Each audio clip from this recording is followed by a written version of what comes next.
নমস্কাৰ, আজি মই এই ভিডিঅ'টোৰ জৰিয়তে অসম টেটৰ দ্বিতীয় পৰ্যায়ৰ বাবে বাট চাই থকা প্ৰতিজন দুৰ্ভগীয়াক উদ্দেশ্যি কিছু কথা ক'ব বিচাৰিছোঁ।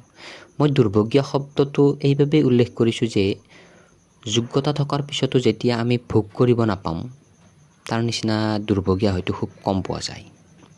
প্ৰথম কথা, আমি খুব কষ্ট কৰি টেট পৰীক্ষাত উত্তীৰ্ণ হ'বলৈ সক্ষম হ'লোঁ আৰু এই কষ্টখিনি আনে বুজি নাপায়, আমি নিজে বুজি পাম। সেইবাবে কি কৰিছোঁ, কি কৰা নাই, আমি আমাৰ কৰণীয়খিনিত 100% দি আমাৰ লক্ষ্যত উপনীত হৈছিলোঁ। এতিয়া কথাটো হ'ল, দ্বিতীয় পৰ্যায়ৰ নিযুক্তি প্ৰক্ৰিয়া আৰম্ভ কৰিলে হয়তো আমি আমাৰ সপোন পূৰণ কৰিবলৈ সক্ষম হ'লোহেঁতেন। কিন্তু এতিয়া আমি আশাহে কৰিব পাৰিম, তাক লৈ আমি বহি থাকিলেই নহ'ব। কিয়নো আমি আমাৰ কৰণীয়খিনিহে কৰি যাব লাগিব। এই ক্ষেত্ৰত আমাৰ কৰণীয় কি? দ্বিতীয় পৰ্যায়ত নিযুক্তি প্ৰক্ৰিয়া আহিব বুলি আমি ভাবি থাকিলে হ'ব নে আমাৰ কিবা কৰণীয় আছে? দ্বিতীয় পৰ্যায়ৰ আৰম্ভণি কৰাত আমাৰ কিবা কৰণীয় আছে নেকি? এই ক্ষেত্ৰত মই কিছু কথা ক'ব বিচাৰিছোঁ। প্ৰথম কথা, এই ক্ষেত্ৰত যদিহে চৰকাৰে যদি কিবা চিন্তা চৰ্চা নকৰে, আমি যিমানে হাহাকাৰ নকৰোঁ কিয়, আমি যিমানে চিন্তা চৰ্চা নকৰোঁ কিয়, বা আমি যিমানে আশা নকৰোঁ কিয়, এই ক্ষেত্ৰত আমি কোনো ধৰণৰ সফল হ'ব নোৱাৰিম। কিন্তু আমি আমাৰ কৰণীয়খিনি সদায় কৰি যাম, এই মনোভাৱ যদি আছে আৰু আপোনাৰ বা মোৰ যদি আমাৰ এটা লক্ষ্য আছে যে এদিন নহয় এদিন আমি শিক্ষক হ'মেই, শিক্ষকৰ নিচিনা মহান পদত কৰ্মৰত হ'মেই, তেন্তে আমাৰ কৰণীয় বহুত আছে।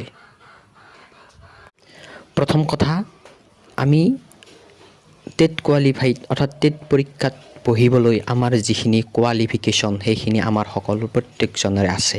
DLED বা BEd বা 50% বা তেনেকুৱা কিবা কিবি কথা, আমাৰ গোটেইখিনি কোৱালিফাইড আমি।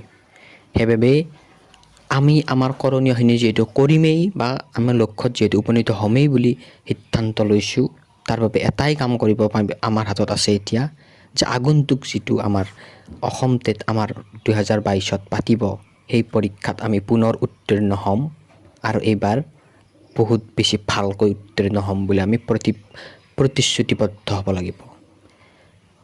নিজে নিজক সোধক, আমি নিজে নিজক সুধিব লাগিব কিহৰ বাবে আমি এই প্ৰথম পৰ্যায়ত বঞ্চিত হ'ব লগা হ'ল। প্ৰথম কথা, আমাৰ মাৰ্কছ কোনো বাহিনীত কমি আছে। আমি এতিয়া আমাৰ হাতত মাৰ্কছ বঢ়াব লাগিলে অসম টেটত মাৰ্কছটো আমি কেৰি কৰিব পাৰিম। আৰু খুব সম্ভৱতঃ যিহেতু মই 2019ত পাছ কৰিছোঁ, 21ত পাছ কৰিছোঁ, এইবেলিও নিশ্চয় পাছ কৰিমেই আৰু আপুনিও পাছ কৰিবই। সেইটো আমাৰ শক্তি বা সেইটো আমাৰ মনোভাৱ আমাৰ থাকিব লাগিব। এই ক্ষেত্ৰত বহুতখিনি কথা আহি পৰিব। কিছুমানৰ বয়স উকলিবলৈ ধৰিছে, কিছুমানে বহুত আশাৰে হয়তো বাট চাইছিল, এইবাৰে শেষ এটেম্প কৰি কিনে কিবা এটা পাম বুলি আশাবাদী এটা মন লৈছিল। কিন্তু নিজে নিজক প্ৰশ্ন কৰক, আমি জানো কিবা আমাৰ কৰণীয়নো কি, আমি কৰিব লগানো কি আছে? আমি কৰিব লগা আছিল, পৰীক্ষাৰ আগত 100% আমাক নিজক দিব লগা হৈছিল আৰু সেইখিনি কৰাৰ বাবে আজি আমি এই দ্বিতীয় পৰ্যায়ৰ বাবে কি কৰিব পাৰিছোঁ, বাট চাই থাকিব পাৰিছোঁ। সেইখিনি আমাৰ কৰণীয় আমি সুন্দৰভাৱে কৰিছোঁ আৰু মই ভাবোঁ অযথা আমি চিন্তা কৰাত বাহিৰে আমি দ্বিতীয় পৰ্যায় আহিব এইবিলাক চিন্তা কৰাত বাহিৰে বেলেগ একো কৰিব নোৱাৰিম।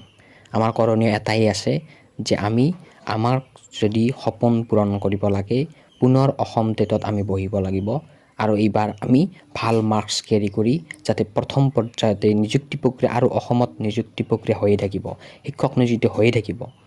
এই শিক্ষক নিযুক্তি প্ৰক্ৰিয়াত যাতে মই প্ৰথম পৰ্যায়তে এইবাৰ আমি এই নিযুক্তি প্ৰক্ৰিয়াত স্থান লাভ কৰিব পাৰোঁ, এই মনোভাৱ লৈ আমি পুনৰ সকলোৱে অসম টেটৰ বাবে প্ৰিপাৰেশ্যন কৰাটো খুব সম্ভৱতঃ মই ভাল বুলি ভাবোঁ।